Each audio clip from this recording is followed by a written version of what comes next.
Bienvenidos a Compartiendo la Fe. En esta oportunidad estarás escuchando una porción del libro El conocimiento del Dios Santo por A.W. Tozer. Cada capítulo cuenta con una breve oración antes del contenido del mismo.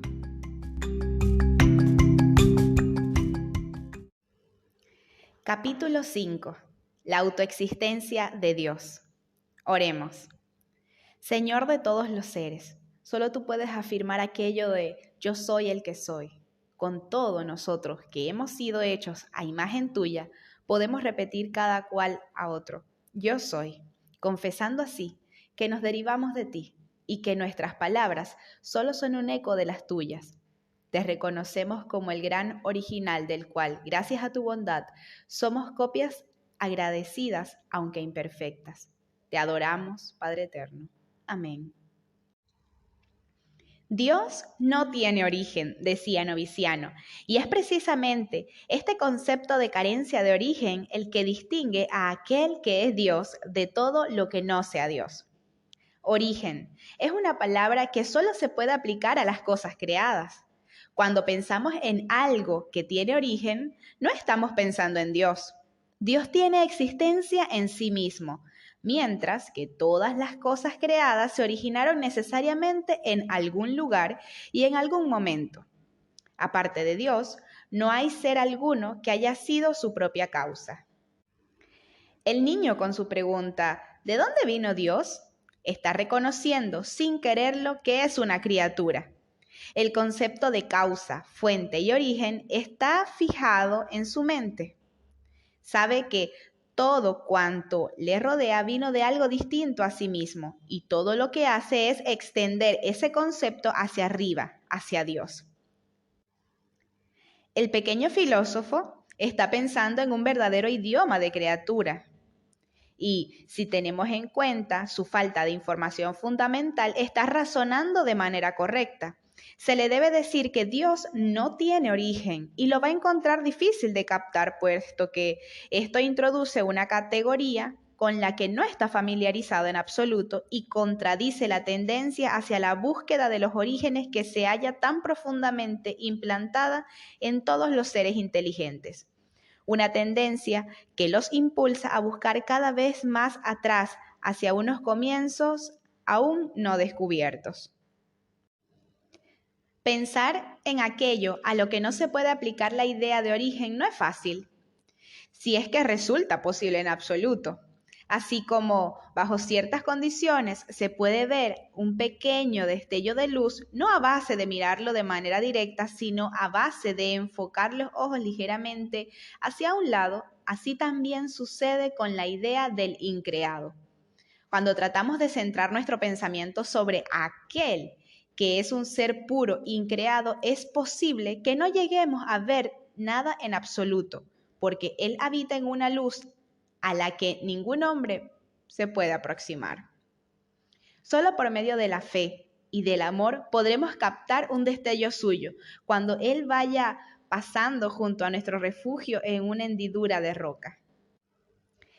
Y aunque este conocimiento sea muy nebuloso, vago y general, dice Miguel de Molinos, con todo, por ser sobrenatural, produce un conocimiento de Dios mucho más claro y perfecto que cualquier aprehensión sensible o particular que podamos formar de esta vida, puesto que todas las imágenes corpóreas y sensibles están inconmensurablemente alejadas de Dios. La mente humana, por ser increada, siente una incomprensible incomodidad con respecto al increado. No nos sentimos cómodos cuando permitimos la presencia de uno que se halla por completo fuera del círculo de los conocimientos que nos son familiares. Tendemos a sentirnos inquietos con el pensamiento que hay uno que no nos rinde cuenta a nosotros en cuanto a su ser, que no es responsable ante nadie, que es autoexistente, autodependiente y autosuficiente. La filosofía y la ciencia no siempre han sido amistosas hacia la idea de Dios, siendo la razón el que se han dedicado a la tarea de dar cuenta de las cosas y se impacientan ante algo que se niegue a rendirles cuenta sobre sí mismo. El filósofo y el científico no están dispuestos a admitir que hay muchas cosas que ellos no conocen. Pero entre eso y admitir que hay algo que nunca podrán conocer y que carecen de técnicas para descubrirlos, hay una gran distancia. Admitir que hay uno que se halla más allá de nosotros, que existe fuera de todas nuestras categorías, que no es posible salir de él con solo ponerle un nombre, que no va a comparecer ante el tribunal de nuestra razón, ni someterse a nuestras curiosas investigaciones, esto exige una gran cantidad de humildad, más que la que poseemos la mayoría de nosotros, de manera que salvamos las apariencias a base de pensar a Dios, rebajándolo a nuestro nivel o al menos a un nivel en el que podamos manejarlo. Y sin embargo, Él nos elude, porque Él está en todas partes y al mismo tiempo en ninguna, puesto que la palabra ¿dónde? Tiene que ver con materia y espacio. Y Dios es independiente de ambos. Ni el tiempo ni el movimiento lo afectan. Él es autodependiente por completo y no les debe nada a los mundos que han hecho sus manos. Sin tiempo, sin espacio, único, solitario y con todo sublimemente tres. Tú eres grandioso, siempre Él solo, Dios en unidad. Solo en su grandeza, solo en tu gloria. ¿Quién encontrará tu maravillosa historia, venerada Trinidad? Frederick Faber.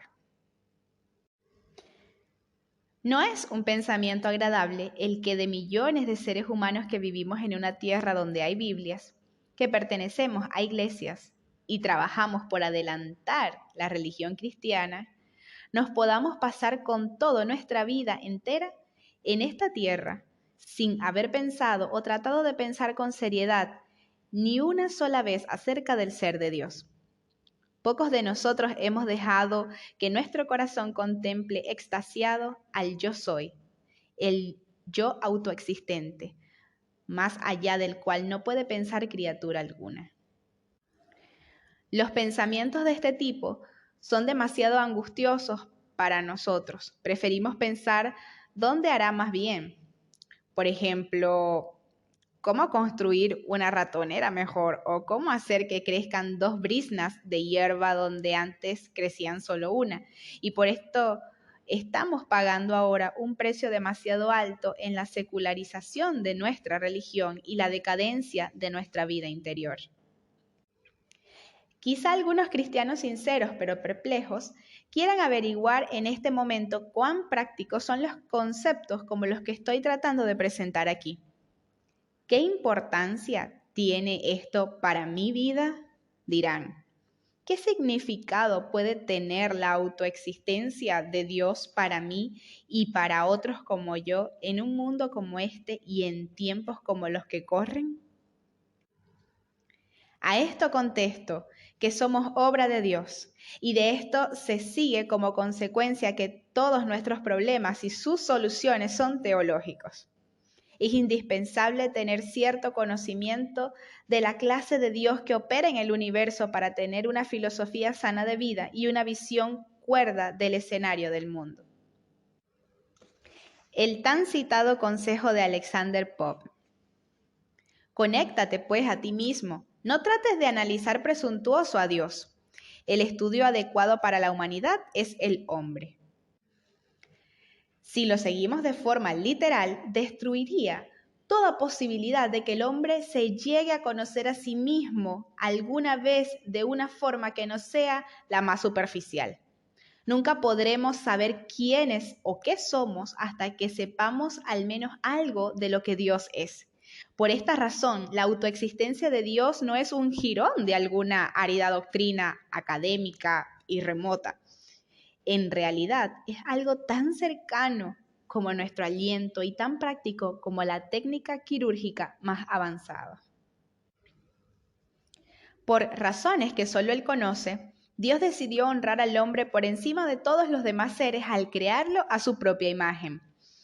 Queda entendido que la imagen divina en el hombre no es una fantasía poética, ni una idea nacida de la añoranza religiosa. Es una realidad teológica sólida, enseñada con claridad a lo largo de las Sagradas Escrituras y reconocida por la Iglesia como una verdad necesaria para tener una comprensión correcta de la fe cristiana.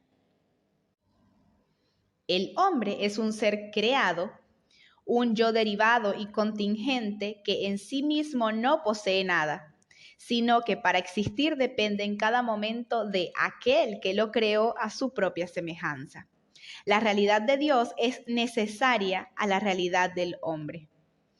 Deshágase el hombre de Dios con el pensamiento y se quedará sin motivos para existir. Que Dios lo es todo y el hombre nada es un principio doctrinal básico en la fe y la devoción cristianas. Y aquí las enseñanzas del cristianismo coinciden con las de las religiones más avanzadas y filosóficas del Oriente. El hombre, por mucha genialidad que tenga, no es más que un eco de la voz original, un reflejo de la luz increada. Como un rayo de sol perece cuando se lo separa del sol, así el hombre sin Dios retrocedería al vacío de la nada, del cual salió llamado por el Creador. No solo el hombre, sino todo lo que existe, salió de su impulso creador y depende de que éste continúe. En el principio era el Verbo, y el Verbo era con Dios, y el Verbo era Dios. Todas las cosas por Él fueron hechas, y sin Él nada de lo que se ha hecho fue hecho.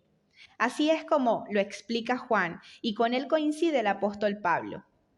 Porque en Él fueron criadas todas las cosas, las que hay en los cielos y las que hay en la tierra, visibles e invisibles, sean tronos, sean dominios, sean principados, sean potestados.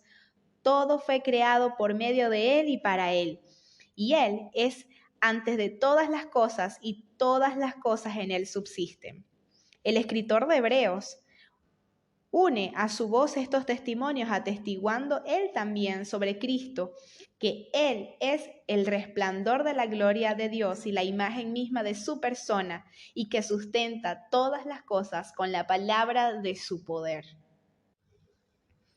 Esta dependencia total de todas las cosas en la voluntad creadora de Dios se encuentra la posibilidad tanto en santidad como de pecado. Una de las marcas de la imagen de Dios en el hombre es su capacidad de tomar decisiones morales. El cristianismo enseña que el hombre decidió ser independiente de Dios y confirmó su decisión desobedeciendo en forma deliberada un mandato divino. Este acto violó la relación que de forma normal había entre Dios y su criatura. Rechazó a Dios como fundamento de la existencia y lanzó al hombre de vuelta sobre sí mismo. A partir de aquellos momentos se convirtió no en un planeta que giraba alrededor de su sol central, sino en un sol por derecho propio, alrededor del cual debe girar todo lo demás.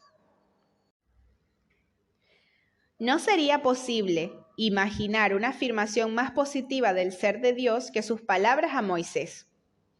Yo soy el que soy. Todo cuanto Dios es, todo aquello que es Dios, es presentado en esta aclaración absoluta de una esencia independiente. Sin embargo, en Dios, el yo no es pecado, sino es la quinta esencia de toda bondad, la santidad y la verdad posibles. El hombre natural es pecador porque reta a la autoexistencia de Dios con relación a su propia existencia y solo porque la reta. En todo lo demás, es probable que esté dispuesto a aceptar la soberanía de Dios. En su propia vida, la rechaza. Para él, el dominio de Dios termina donde comienza el suyo. Para él, su yo se convierte en el yo. Y esto imita inconscientemente a Lucifer, aquel hijo caído de la mañana que dijo en su corazón: subiré al cielo, en lo alto, junto a las estrellas de Dios, levantaré mi trono y seré semejante al Altísimo.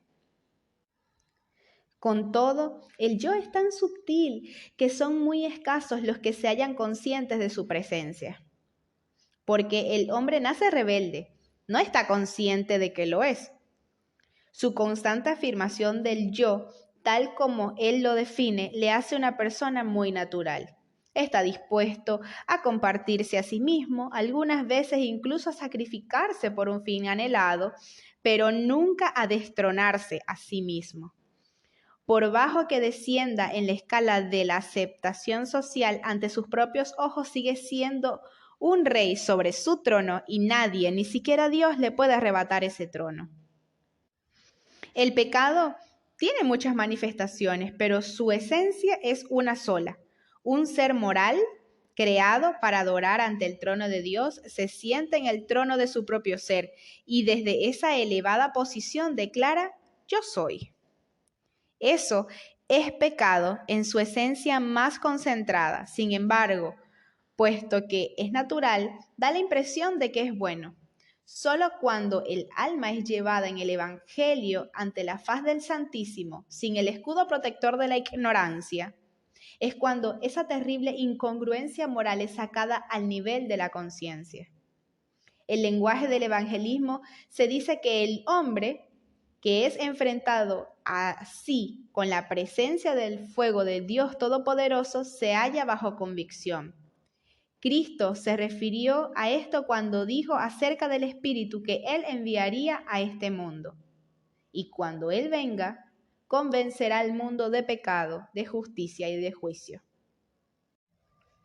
El cumplimiento más temprano de estas palabras de Cristo tuvo lugar el día de Pentecostés, después que Pedro predicara el primer gran sermón cristiano.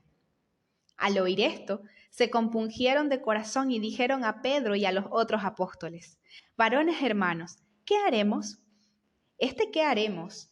Es el profundo grito que sale del corazón de todo ser humano que se da cuenta de pronto de que él es un usurpador y de que está sentado en un trono robado.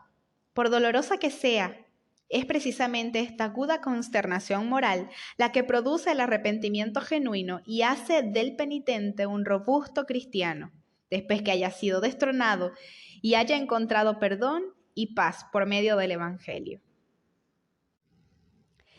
La pureza del corazón consiste en desear una cosa, decía Kierkegaard. Y también es cierto si declaramos: la esencia del pecado es querer una cosa, porque enfrentar nuestra voluntad a la de Dios equivale a destronar a Dios y hacernos supremos a nosotros mismos en el pequeño reino del alma humana. Esto es el pecado en su misma raíz de maldad.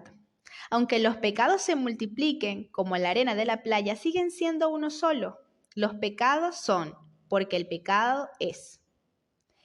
Este es el razonamiento que se halla tras la tan malentendida doctrina de la depravación natural, que sostiene que el hombre impenitente no puede hacer otra cosa más que pecar y que sus buenas obras no tienen nada de buenas en realidad.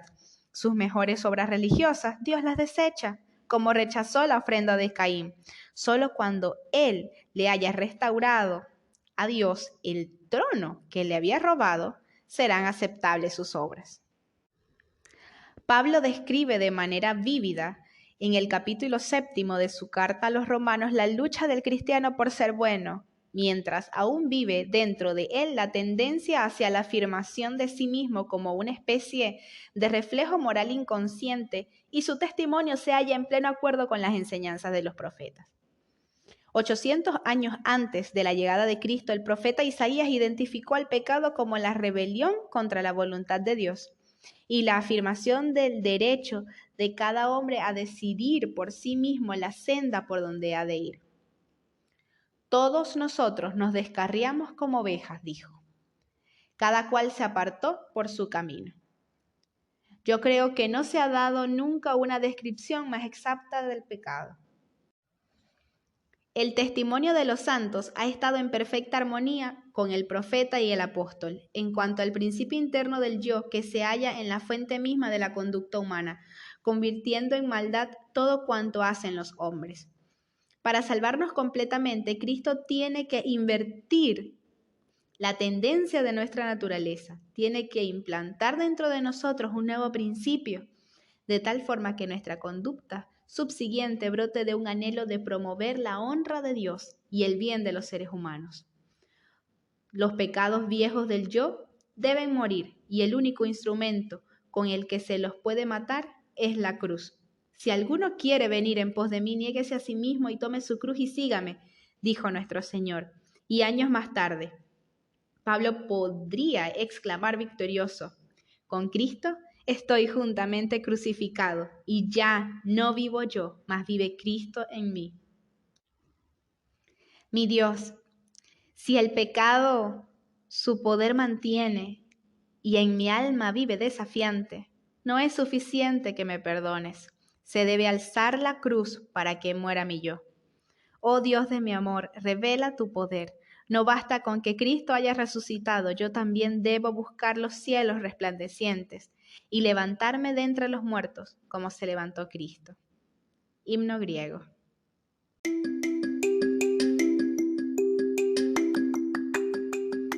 Estuviste escuchando una porción del conocimiento del Dios Santo por A. W. Tozer.